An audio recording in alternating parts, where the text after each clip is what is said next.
En marge des élections prévues en décembre 2024, le Soudan Sud a lancé un programme d'inscription des électeurs malgré les incertitudes des parties prenantes sur la transition démocratique du pays. Face à cette situation, le secrétaire général de l'ONU, Antonio Guterres, a le 17 avril 2024 invité les autorités soudanaises à prendre des mesures adéquates pour que le scrutin puisse se tenir. Un appel lancé suite aux conclusions du rapport d'évaluation de la mission de maintien de la paix de l'ONU au Soudan du Sud, les parties prenantes sud-soudanaises avait un besoin urgent de compétences et d'assistance sur les plans techniques, juridiques et opérationnels pour que les élections puissent se tenir en décembre 2024.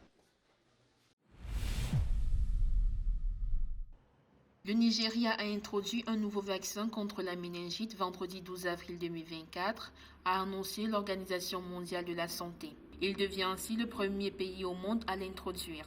Selon le directeur général de l'OMS, Tedros Adhanom Ghebreyesus, le nouveau vaccin pourrait changer le cours de la maladie, empêchant de nouvelles épidémies et en sauvant de nombreuses vies. Il a également souligné que l'arrivée de ce vaccin au Nigeria rapproche l'institution de son objectif d'éliminer la méningite d'ici 2030.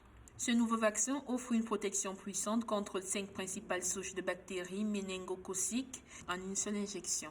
Le Nigeria est l'un des 26 pays d'Afrique où la méningite est hyper-endémique. Le gouvernement angolais a annoncé le démarrage imminent des travaux pour la construction d'un oléoduc stratégique. Ce projet, qui prendra son envol au second trimestre 2024, vise à réaliser les champs pétroliers angolais à la Zambie. Selon l'ambassadeur zambien Lawrence Chalungumana, cet oléoduc devrait permettre d'acheminer quotidiennement environ 200 000 barils de carburant vers la Zambie. Ce pipeline, dont les études techniques sont achevées, devrait non seulement renforcer l'approvisionnement en produits pétroliers de la Zambie, mais aussi stimuler l'exportation angolaise. L'infrastructure intégrera le corridor de Lobito, qui englobe des développements routiers et ferroviaires pour faciliter le commerce entre l'Est et l'Angola et la province de Mexico en Zambie, ainsi que le renforcement des échanges avec des nations avoisinantes.